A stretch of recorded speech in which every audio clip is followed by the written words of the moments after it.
Morning, evening, Morning. morning. I Good never morning. know because it's 12 o'clock at night here. So I guess today we're going to talk about the Leviathan. So I made myself 200 meters big, and then I dove into the ocean and I called all the Leviathan in to me, which was actually the most incredible thing to just, I put out like a sonar to call them all. And even though I was 200 meters big, I was still tiny compared to them. And when I could feel them all coming in because I wanted to get the babies out. And so I spent about 40 minutes one morning just working on this intention to pull them all out. Um, and then that when I went to sleep that night, what happened was I was between sleep and wake. I was in that between space, and the Leviathan come to me and she was talking with me all night, and it was the most incredible experience that I have ever had, and she just felt so beautiful. um Soft. yeah, and I said to Sharon, it was like she felt like the womb to me, and I was swimming around. At some point I felt like there was multiple of them around, and I just had these giant eyes beside me that were like galaxies because their eyes were so big. So in that Hmm. intention, Sonia, was I able to get a lot of those babies out of here? Yes, actually, there are exits out of here.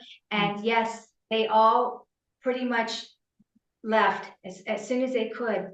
They left because if they stay in here, they won't survive anyway. Mm. Okay. Their biggest predator will be the humans, the Mm-hmm. reptilian, the grays. They will destroy them. Mm-hmm. So they need to go. Our waters, which is what I consider space, because it's the most unknown ever, Mm-hmm. they're patrolled constantly. We think we're patrolled on the land. The water's patrolled too. And they'll murder everything. Mm-hmm. I mean, as it is now, our seas are almost dead. I mean, we've lost most of our species in our oceans. It's beyond limping. It's almost to the point of unretrievable. That's how bad it has gotten. One of the reasons why everybody's farming fish anymore is because there's not much left out there. I'd like to share something because we've been doing a little bit of research into the Leviathan, and which has led me down a few paths here. And I went back to the Bible, but also was looking at other texts about Leviathan. Jeremiah chapter 9, verse 17. I'm just going to read this because I feel the tie-in is really quite incredible, even with the three of us sitting here having this conversation. Thus says the Lord of hosts, consider and call for the morning woman, that they may come, and send for skillful wailing women, that they may come. Let them make haste and take up a wailing for us, that our eyes may run with tears and our eyelids gush with water. For a voice of wailing is heard from Zion. How we are plundered. We are greatly ashamed because we have forsaken the land, because we have been cast out of our dwellings. And I when I found that, I thought about Emma, and I thought about the what we've done to the ocean and what we're doing to ourselves, and how all of us as women, who, I would say mostly of us are now women who are in this position, the tears that we've cried, the prayers that we've put out, and the heart Ache. ache for change. And during this process of researching and feeling, because when I was swimming with the Leviathan, she was so beautiful. The feeling that I felt was as if I was in the womb of Gaia. And I just kept going into that thinking, well, what if the Leviathan is actually the womb of Gaia? And as I progressed with that and reading other verses in texts, not just the Bible, about Leviathan, I discovered that on the fifth day, God created the Leviathan and the behemoth, and they were a couple, but they were cast aside because the two of them were too big. So the behemoth was cast onto land and she was left in the ocean. And I'm wondering if the information that came through yesterday is 3i Atlas the behemoth, and is 3i Atlas coming back and pulling the Leviathan up? And is this a relationship that is coming back? Is this a reunion? Because the information with 3i Atlas at the moment, there's so much of 3i Atlas that relates to Sharon and I. 3i Atlas comes through Sagittarius, which is me. My mother is a Scorpio. There's just all these tie-ins that create a map of connectivity. Sharon's a Gemini. The path is coming through Gemini at the moment to Sagittarius. Well, I just had things go through my ears. And moving into Leo, which is my father, on my birthday the other day, 3i Atlas turned to gold, and Sharon considered my father, when she looked him up on the periodic, to be gold, periodic table. So all of these tie-ins, and then the Leviathan coming into our life in such a huge way. And, I feel like she made sure that the egg whites washed up for us. And everybody knows we're going to ask you and find out what these things are. So I will tell you that the 3i Atlas only concerns the real energy beings in here, and there's not a lot of us. Okay. Every single energy being will have a sequence that will become personal to them, where they're like, okay, this adds up, this adds up, this adds up, this adds up. I've had conversations with other people that are real energy beings, and they're having the same kind of thing, different, but the same. And the bigger picture is when you step out. The 3i Atlas is a representation of, and is, where we're from, what we are, what we were. Only the real energy beings. The Leviathan also plays into this because it's a representation of Gaia, what was, what is, what should have been. Okay?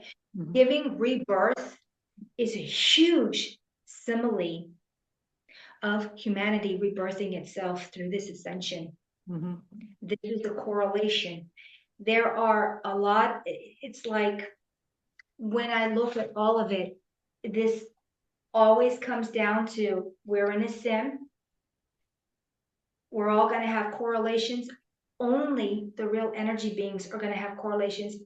Everyone else that are NPCs or even backdrop people, it's going to mean nothing. And it's always going to go to the negative.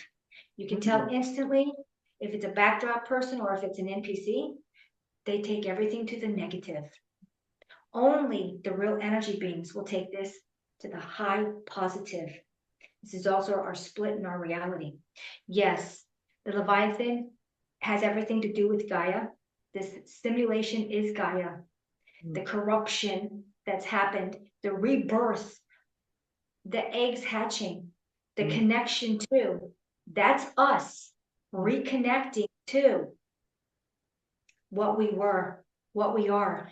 I know that 3i Atlas has remnants of us, what we were, because we've been so shattered in here, and it comes in many forms. So yes, everything you're saying is absolutely correct. Everyone that's connected to that 3i Atlas, that's a real energy being, because there's really just not a lot of us in here, is going to find things that match them because of how this simulation runs. Everyone will have that puzzle piece fit directly for them because it's supposed to. It's your calling card. Does that make any sense? Yes, everything. Identifying, are you a part of that 3i Atlas? Yes, you are. Yeah, that really makes sense too, in terms of when you had the dream where you cleared out the timeline. And at the same time you were having that dream, I was having the dream where I just saw everything spring into action. It was like the gate had been opened, and I could see that all of this information and everything was about to just really fall into place. So what's so incredible about that is that this is, we had the Star of Bethlehem here that was pulsing for so long. We've been having all the dreams. Sharon's been having all the dreams about the imminent birth. And then, we realized, and we were talking, and we're like, well, this is the imminent birth. This is not a person, and it doesn't even need to be human. But the fact that we have now thousands of Leviathan who are also such high energy beings, that's taken this whole simulation up to a whole new level of energy. And and you can really feel the splits happening. You can feel that pull down and the pull up, just that energy that's kind of reaching that really tight, ready to snap. And the other thing that's really interesting was one of the things that we had heard about 3i Atlas was that it's coming into a water trine. And so just all that is something to do with, I don't know, the Leviathan symbols in the astrological chart. And so the tie-in with the Leviathan, the waters outside of here, but also us, the waters, the frequency, and you can feel the energy of everything, not just that tight pull, but everything coming into this incredibly beautiful, more coherent relationship with itself. When you're not looking at the people who are attacking you, and you're able to move out from that. That's another thing we should mention. I know as time progresses, the dark is going to become darker. They're going to attack you on every single level. It's going to be family first, then friends, then associates, and people who are disguised as your associates or friends, and they will start showing their hand on their behavioral patterns and their actions. So this goes to all of us, including me, including everyone out there who's watching this. If you see the negativity ramping up in your field around you, just know they're desperate. In this ascension, we are literally ascending out of 3D. Our bodies are changing on the inside. We've got that holographic sky with things going on. It's the playbook. There's things inside of the holographic sky that have come in interdimensionally. That is a dome above us. You're not going in and out. Space isn't up there. It's down below in the ocean. That's true space. We're just one small little snow globe on a huge cosmic egg. But the thing of it is, if you wanted to escape, you ascend. There's your escape. You don't need to get in a boat and sail to one of the openings and hope you survive it. No. So you can actually staircase at the end of like on the Truman Show. You don't have to get into a boat and sail to the side and find the invisible door. You can ascend. And that's a capability that's interdimensional. And this is what they don't want you to think. They keep wanting you to think you have to get in a boat, get in a helicopter, get in a plane to go get out of here. No, you're not going to be getting out of here like that. You are going to get out of here through ascension. One of the things that we've been noticing as well, is that what's happening is the more that there's a pull down, it almost gives the opportunity to see the way to let go. And so and I think that's really important for everyone to know, that as you see things getting heavier and darker, look at what the absolute opposite of that is, and how to find the way to use this to make that movement. It's like the propellant. So when things get darker and heavier and more painful, really it's the transmutation of that that allows the other to happen. And I feel like actually a lot of them are happening for that very reason, so that we can propel off it almost. Yeah. It's creating the, in a non-dualistic, if you look at it from a non-dualistic point of view, but an energetic point of view only, you're going to need a really strong force opposing to be able to create that kind of movement anyway, just naturally. Yeah. And you'll also know exactly where you stand with people around you. In this time, there will be no more lies. You will be able to, with your clairs coming online, because we all have clairs, but what's the percentage? It's the percentage that's going to go up, where a lie cannot stand. You can't live in a lie anymore, because your clairs are going to be going up in massive percentages, where you're now clairsentient, claircognate, clairvoyant. And lies can't stand. You don't even have to be with someone. They could be halfway across the snow globe, and you can see them in cyber world, or you can talk to them on the phone, or do whatever you want, and you'll know exactly where they stand because of the energy they carry.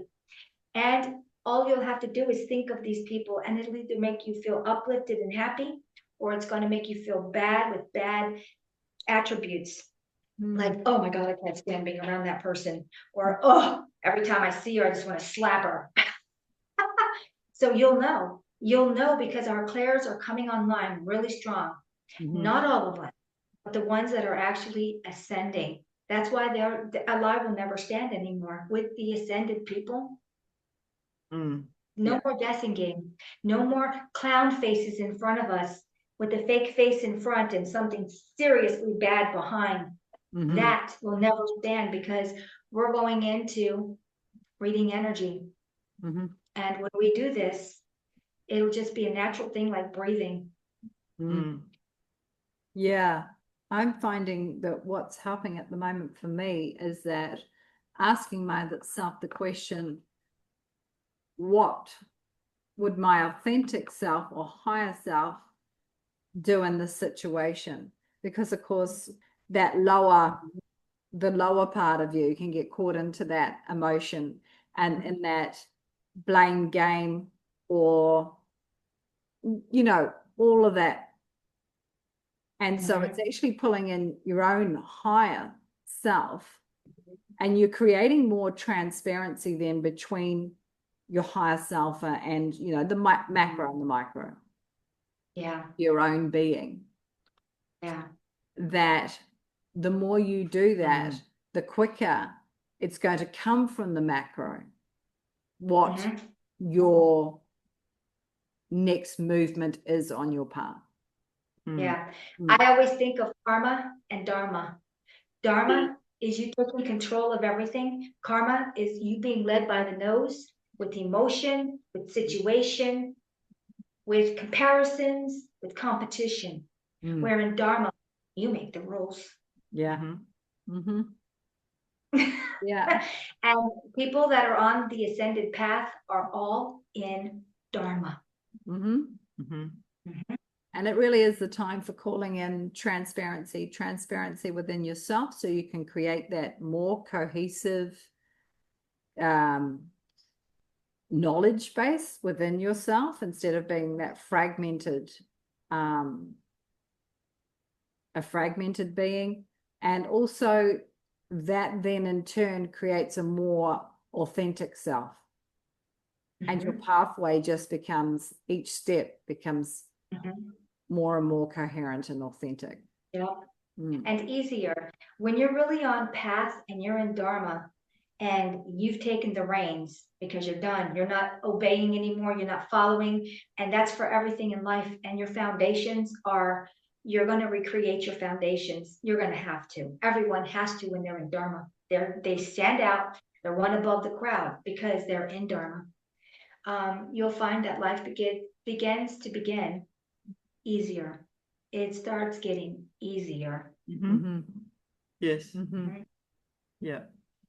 And I think the other thing too is focus on all of those things rather than the bad things or the hard things or the painful things. Focus on what you want and keep moving towards that. Because we spend so much time focusing on all the things that hurt us or annoy us or that's a big one. Yeah, Mhm. and just keep moving. Well, actually, when you're in the now, you're in that space. And Exactly. And gratitude. Gratitude is your best friend, because when you can start being grateful for even the smallest things, you'll find you become lighter. Yeah.